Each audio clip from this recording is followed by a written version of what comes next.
5 tanda seseorang memiliki penjaga gaib, Hodam, menurut Primbon Jawa wajib tahu. Halo, sobat spiritual dan pecinta misteri dimanapun Anda berada. Selamat datang kembali di channel sumber informasi seputar tradisi, spiritualitas, dan kearifan Nusantara. Pernahkah Anda bertanya-tanya, apakah di balik diri Anda ada sosok pendamping tak kasat mata yang menjaga? Sosok yang sering disebut penjaga gaib atau Hodam? Nah, di video kali ini, kita akan membahas 5 tanda utama, berdasarkan warisan leluhur kita, Primbon Jawa, yang menunjukkan bahwa seseorang didampingi oleh penjaga gaib. Sebelum kita mulai, saya mohon dukungan Anda. Klik tombol like jika Anda suka konten ini, tinggalkan komentar dengan pengalaman atau pertanyaan Anda, subscribe channel ini, dan yang paling penting, aktifkan lonceng notifikasi agar Anda tidak ketinggalan setiap wejangan dan misteri yang kami sajikan. Siap? Mari kita selami. Menurut Primbon Jawa, penjaga gaib atau Hodam seringkali merupakan warisan leluhur yang memiliki tujuan mulia, melindungi dan membimbing. Ciri-ciri kehadirannya bisa diamati, baik secara fisik maupun batiniah. Inilah 5 tanda seseorang memiliki penjaga gaib menurut Primbon Jawa. 1. Pola pikir yang jauh lebih dewasa dari usianya. Kedewasaan melebihi usia kronologis. Tanda pertama dan seringkali yang paling mudah diamati pada seseorang yang didampingi oleh penjaga gaib, terutama Hodam leluhur atau Hodam putih, adalah munculnya pola pikir yang matang dan bijaksana, jauh melampaui usia biologisnya. Fenomena ini tidak hanya sekadar cerdas atau cepat belajar, melainkan sebuah kedewasaan emosional dan spiritual yang terstruktur, seolah-olah pengalaman ribuan tahun telah disuntikkan ke dalam kesadaran individu tersebut. Sejak usia muda, individu ini sudah menunjukkan ketertarikan pada hal-hal yang tidak lazim bagi teman sebayanya. Remaja lain mungkin fokus pada tren, hiburan, atau masalah percintaan yang dangkal. Namun, individu dengan pendamping gaib justru cenderung merenungkan masalah-masalah filosofis, memahami konsep moralitas yang kompleks, atau mencari solusi atas konflik sosial dengan cara yang tidak terduga. Mereka memiliki pandangan hidup yang tenang dan terukur, serta jarang terombang-ambing oleh gejolak emosi sesaat. Dalam pergaulan sehari-hari, mereka seringkali mengambil peran sebagai penasihat atau mediator, bahkan di kalangan orang yang jauh lebih tua. Kata-kata yang keluar dari mulut mereka penuh dengan petuah, logis, dan mampu memberikan ketenangan pada orang lain yang sedang dilanda masalah. Nasihat-nasihat tersebut sering muncul secara spontan dan terkesan orisinal, bukan hasil hafalan atau teori yang baru dipelajari. Ini seperti ada suara tua yang membimbing dan berbicara melalui diri mereka. Hodam leluhur, yang biasanya telah ada selama beberapa generasi, membawa serta memori kolektif dan kearifan masa lalu. Ketika Hodam menyatu atau mendampingi seseorang, sebagian dari kearifan ini akan ditransfer dan memengaruhi cara kerja pikiran si pemilik. Inilah yang menyebabkan mereka memiliki rasa tanggung jawab yang besar, pemikiran jangka panjang, dan kemampuan untuk melihat konsekuensi dari sebuah tindakan dengan jernih. Mereka tidak mudah panik, karena di alam bawah sadar, ada penjaga yang telah melihat berbagai macam masalah dan tahu bahwa setiap kesulitan pasti akan berlalu. Selain itu, kedewasaan ini juga terlihat dari sikap rendah hati dan tidak suka pamer. Meskipun memiliki kelebihan dalam pemikiran, mereka cenderung pendiam dan mengamati lingkungan. Mereka tidak mencari pengakuan, melainkan fokus pada pengembangan diri dan pengabdian. Pola pikir yang matang ini adalah hasil dari sinkronisasi energi antara manusia dan entitas pendamping yang tua dan bijaksana, menjadikan mereka pribadi yang berkarisma dan disegani bukan karena kekayaan atau jabatan, melainkan karena kedalaman pikirannya. Kedewasaan ini juga mencakup kemampuan untuk mengendalikan hawa nafsu dan ambisi yang berlebihan, sesuatu yang sangat sulit dilakukan oleh orang seusia mereka pada umumnya.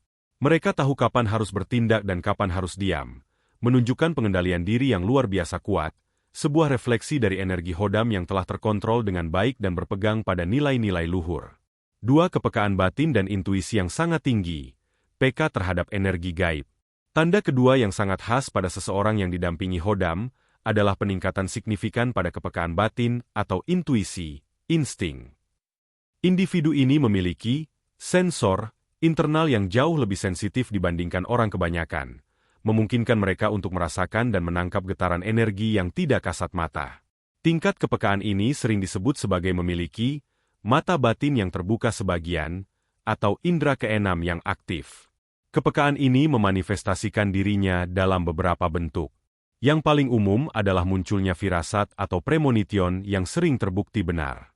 Misalnya, mereka tiba-tiba merasakan khawatir tanpa alasan yang jelas, dan tak lama kemudian, kekhawatiran itu berkaitan dengan kabar buruk yang menimpa kerabat jauh. Atau, mereka merasa sangat nyaman di suatu tempat, atau sebaliknya, tiba-tiba merasa sangat tidak nyaman dan ingin segera pergi tanpa tahu alasannya, padahal tempat itu terlihat normal dari luar. Perasaan ini adalah bisikan dari Hodam yang sedang memindai lingkungan untuk memastikan keamanan tuannya. Dalam hal energi gaib, mereka menjadi sangat peka terhadap kehadiran makhluk halus. Meskipun mereka belum tentu bisa melihat wujud fisiknya secara jelas, tergantung tingkat penyatuan Hodam dan kekuatan batin mereka, mereka pasti dapat merasakan kehadirannya. Rasa dingin yang tiba-tiba, bau-bauan yang aneh, atau sensasi merinding yang kuat tanpa sebab yang jelas sering menjadi pertanda bahwa ada entitas gaib di sekitar mereka. Bagi orang awam, ini mungkin dianggap paranoid. Namun bagi mereka, ini adalah realitas yang ditangkap oleh kepekaan batin yang diasah oleh Hodam.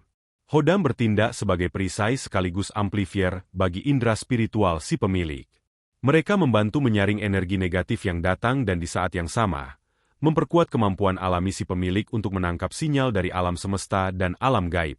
Hodam, yang berada di dimensi lain, memiliki akses informasi yang lebih luas, dan informasi ini seringkali disampaikan kepada pemiliknya melalui jalur intuisi atau mimpi spiritual yang intens. Kepekaan ini juga berdampak pada interaksi sosial. Mereka seringkali bisa membaca karakter atau niat tersembunyi seseorang dengan cepat. Hanya dengan bersalaman atau bertatapan, mereka bisa merasakan apakah orang tersebut jujur, berniat baik, atau justru menyimpan kedengkian. Hal ini membuat mereka menjadi pribadi yang selektif dalam memilih teman, karena mereka dapat merasakan ketidakcocokan energi atau niat buruk dari orang lain dengan sangat akurat. Intuisi yang tajam ini menjadi kompas spiritual dan sosial, yang sangat membantu dalam menjalani kehidupan dan menghindari bahaya. 3 sorot mata yang tajam, berwibawa, dan disegani, pancaran karisma alami. Tanda yang ketiga pada seseorang yang didampingi Hodam adalah munculnya karisma atau wibawa yang kuat, yang paling kentara terlihat dari sorot matanya yang tajam dan mendalam. Mata mereka seolah memancarkan energi yang berbeda, bukan sekadar tatapan biasa, melainkan tatapan yang mengandung bobot dan kekuatan spiritual. Menurut Primbon Jawa, mata adalah gerbang utama energi Hodam. Ketika Hodam sudah menyatu atau sangat dekat dengan tuannya, sebagian besar energinya akan terkumpul di area cakra mata, ajna, sehingga memberikan efek visual yang dominan dan memancarkan aura. Tatapan mata ini seringkali membuat orang lain merasa segan, hormat, atau bahkan sedikit gentar saat berhadapan langsung, meskipun individu tersebut tidak melakukan apapun yang mengancam atau bersikap sombong. Ini adalah bentuk pengakuan energi dari lingkungan terhadap entitas pelindung yang mendampingi. Wibawa yang terpancar tidak selalu berarti seram atau menakutkan, melainkan lebih kepada aura kepemimpinan dan otoritas alami. Dalam sebuah ruangan, meskipun mereka hanya duduk diam dan tidak berbicara, kehadiran mereka dapat menarik perhatian dan memberikan kesan mendalam. Orang cenderung mendengarkan apa yang mereka katakan, dan perkataan mereka memiliki bobot yang sulit untuk dibantah, bukan karena paksaan, melainkan karena pancaran karisma yang meyakinkan.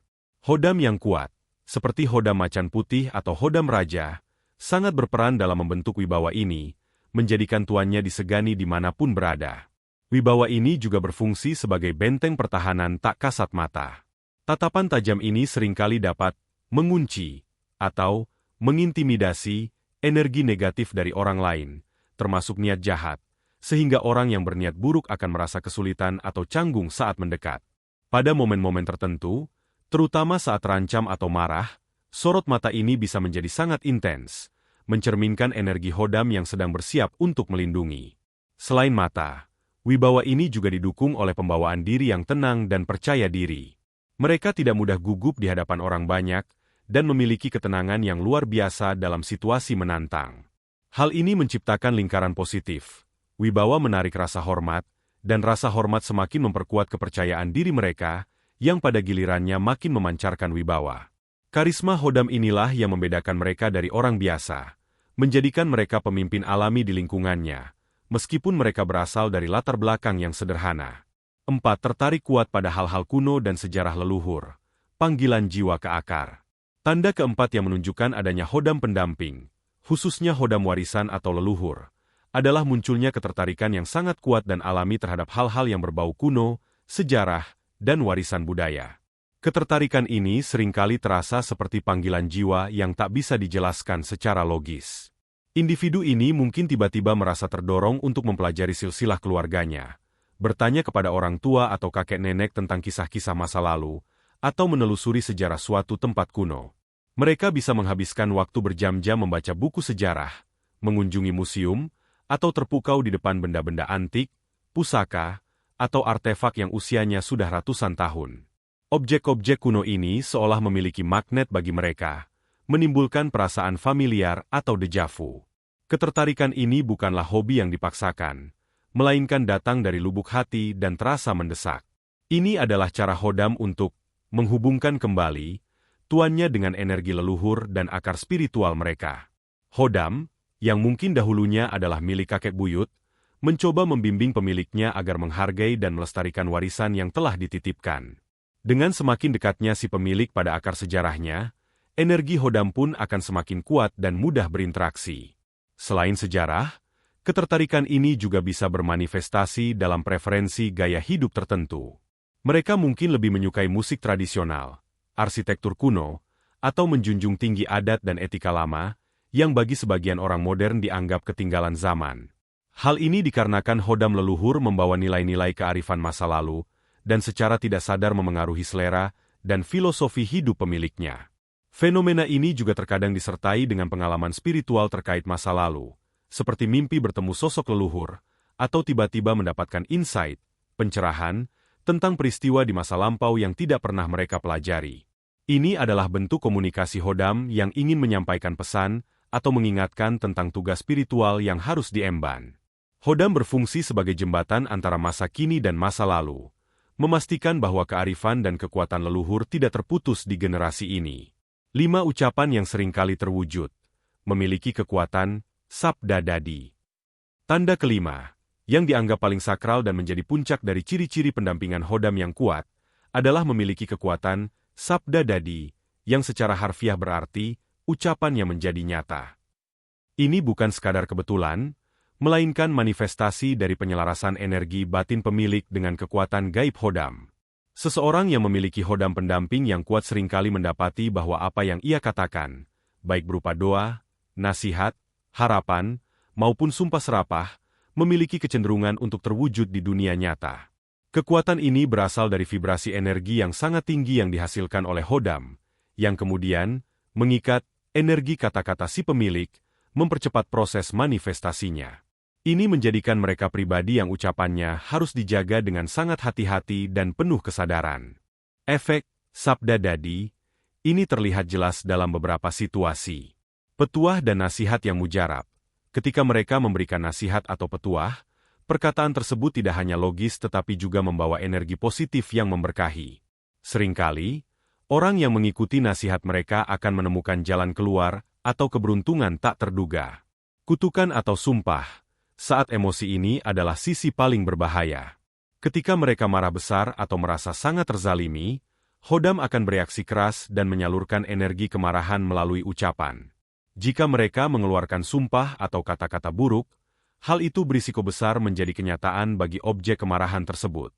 Hodam, dalam fungsi perlindungannya, bertindak sebagai penegak keadilan instan, meskipun ini dapat merugikan kedua belah pihak. Harapan yang cepat terkabul. Keinginan atau niat kuat yang diucapkan secara lisan, meski kadang hanya berupa gumaman, seringkali terwujud dalam waktu yang relatif singkat. Ini karena hodam membantu mewujudkan energi fokus dan keyakinan dari pemiliknya. Oleh karena itu, Primbon Jawa mewanti-wanti bahwa pemilik hodam dengan ciri ini harus memiliki kemampuan pengendalian diri dan emosi yang luar biasa. Mereka diajarkan untuk selalu berbicara hal-hal yang baik, mendoakan kebaikan, dan menghindari kata-kata negatif. Karena setiap ucapan mereka membawa bobot yang jauh lebih besar daripada orang biasa. Kekuatan, sabda dadi, ini merupakan pedang bermata dua, anugerah saat digunakan untuk kebaikan, tetapi malapetaka jika didorong oleh amarah dan nafsu sesaat. Ini adalah tanggung jawab spiritual tertinggi yang diemban oleh mereka yang didampingi Hodam. Itulah 5 tanda yang sering dikaitkan dengan kehadiran penjaga gaib atau Hodam pendamping, menurut kearifan Primbon Jawa. Ingat, Hodam adalah amanah. Jika Anda menemukan ciri-ciri ini pada diri Anda, tugas Anda adalah menjaga perilaku dan ucapan, serta menggunakan potensi spiritual itu untuk kebaikan. Apakah Anda menemukan tanda-tanda ini pada diri Anda atau orang di sekitar Anda? Bagikan pengalaman Anda di kolom komentar di bawah. Jangan lupa like video ini, subscribe dan aktifkan lonceng agar channel ini terus bisa berbagi ilmu dan kearifan Nusantara yang bermanfaat bagi kita semua. Terima kasih sudah menonton. Salam spiritual dan sampai jumpa di video berikutnya.